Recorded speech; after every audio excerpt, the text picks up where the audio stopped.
It's not the easiest pitch to a mom and dad to have your son go into a country at war. When Rich Wilk's 19-year-old son Brody told him he was driving to Ukraine last fall, he was nervous but not surprised. Since the beginning of the war, I've always wanted to help out in any way that I could. The Santa Monica native was joining a 30-person convoy, donating vehicles from the UK to Ukraine's under-equipped military. And when Brody said he was going again this January, Rich was ready to help too. I've never really volunteered for anything, and this was such a small thing for me to do, and so rewarding. The two fundraised to purchase a Toyota 4x4 pickup truck. We're underway. And then set out on a 1,300-mile road trip across 7 countries, where not everything went to plan. But the two eventually arrived, armed with donations in the Ukrainian city of Lviv.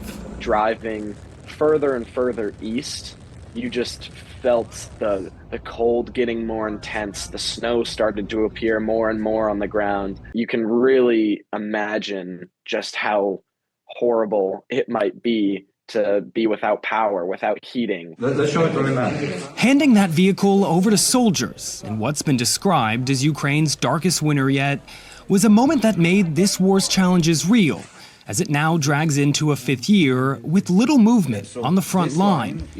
We want to end this war as quick as possible.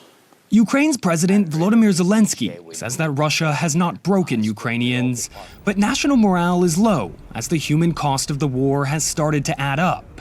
Nearly all Ukrainians know someone who has been killed, and this winter has seen thousands of attacks go beyond the front line, targeting civilian infrastructure like apartment buildings and power grids. It's unresolved, but it's getting a lot closer. President Donald Trump has cut off most U.S. aid to Ukraine, but so far been unable to broker a peace deal, despite a campaign promise to get it done 24 hours after taking office. Meanwhile, Russia has shown no intent of backing down on their intention to control Ukraine and maintain annexed regions. This is not about politics. This is not about what side of the aisle you're on.